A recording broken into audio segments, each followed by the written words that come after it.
سب سے پہلے تو یہ جو ملاقات ہونے جا رہی ہے اس میں سیریا سے ریلیٹڈ بھی گفتگو ہوگی، لیکن غزہ کے معاملات جو ہیں اس پہ بھی معاملات طے پائیں گے. ممکنہ طور پر کیا آؤٹ کم ہوگا، کیونکہ ابھی تک جو ٹرمپ صاحب کی جو ان کی گئی جو سیز فائر تھی، ان کا جو پیس پلان تھا وہ تو ناکامی کی جانب گامزن ہے، بلکہ ناکام ہو چکا ہے، ڈیوریبل نہیں ہے سیز فائر. جو ابھی تک سارے معاملات چل رہے ہیں، جو ابھی بھی وہاں پر شہادتیں ہو رہی ہیں، کلنگز ہو رہی ہیں، ڈیلیوری جو ہے اس میں جو ہم دیکھ رہے ہیں کہ آبسٹیکلز پائے جا رہے ہیں.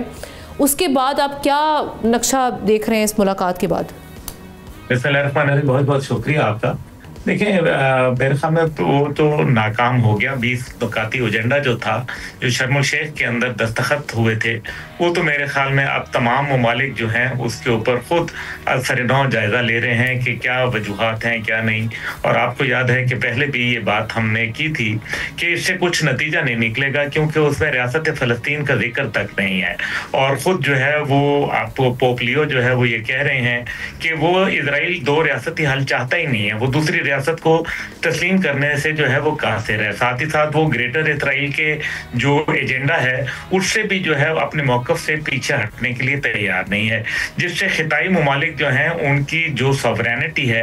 وہ ایک خطرے کا شکار بن گئی ہے. اور اسرائیل جو ہے اب ظاہر ہے امریکہ کے اندر بھی مختلف آراء جو ہے اس کے متعلق پائی جا رہی ہے. خاص طور پہ امریکہ کے اندر یہ بات بھی آ رہی ہے کہ ہم جو اتنا اس کے اوپر جو ٹیکس پیئر منی ہے وہ کیوں ہم خرچ کریں. خاص طور پہ جو اکنامک شٹ ڈاؤن ہوا، جو تاریخ کے اندر سب سے بڑا شٹ ڈاؤن تھا، اس کے اندر بھی یہ لوگوں نے آوازیں اٹھائیں کہ آخر ہم اسرائیل کو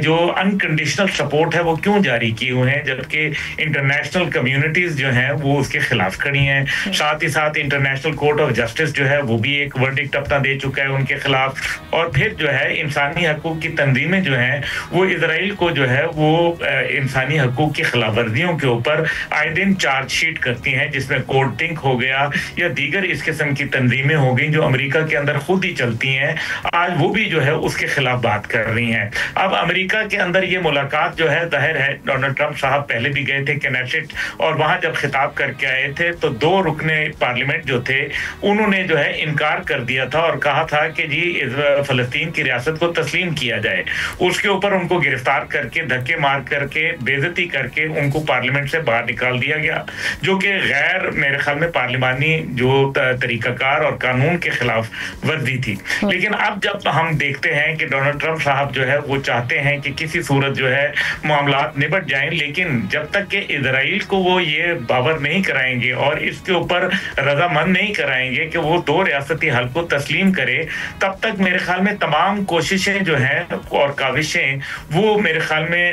ثمر آور نہیں ہوں گی. اور نتیجہ یہی نکلے گا کہ یہ جنگ جو ہے وہ پھیلے گی. اب جیسے آپ نے خود بھی کہا کہ 3 باتیں جو بنیادی تھیں، جو پاکستان کا موقف تھا اور دنیا کے کئی ممالک کا، کہ جی چلیں ایڈ جو ہے وہ آنا شروع ہو جائے گی، لیکن ایڈ بھی نہیں آ رہی، اس کے لیے بھی جو ہے وہ قدغنیں لگائی جا رہی ہیں اسرائیل کی جانب سے. دوسرا یہ تھا کہ جی اگر ایڈ کے علاوہ ساتھ جو فورس ڈسپلیسمنٹ ہے، زبردستی نقل مکانی کرائی جا رہی ہے، وہ بھی جو ہے وہ ختم کی جائے گی، لیکن وہ بھی ابھی تک رکی نہیں ہے. اور تیسرا یہ ہے کہ جو بلڈ شیڈ جاری ہے، جو خون ریزی وہاں جاری ہے، وہ ختم کیا جائے گا. اب اس کے لیے انہوں نے یہ کہا تھا کہ کچھ ممالک جو ہیں وہ اپنی پیس کو کیپنگ فورسز بھیجیں گے، لیکن کیونکہ اسرائیل کے جو عزائم ہیں ان کو ان ممالک نے بھانپ لیا ہے، اور وہ یہ دیکھ رہے ہیں کہ اگر اس کا مطلب یہ ہے کہ اسرائیلی فوجی جو ہے اصل میں ریفیوج چاہتے ہیں کہ وہ کسی کی آڑ میں اس جو پیس کیپنگ فورسز ہیں ان کی آڑ کے اندر چھپ جائیں، اور اسرائیلی فوجی جو ہے وہ براہ راست کسی حملے کے اندر شریک نہ ہو. جو دوسری جانب حماس کا یہ کہنا ہے کہ وہ ہتھیار نہیں ڈالیں گے. اور ظاہر ہے اب جو محمود عباس صاحب کی جو ایک وہاں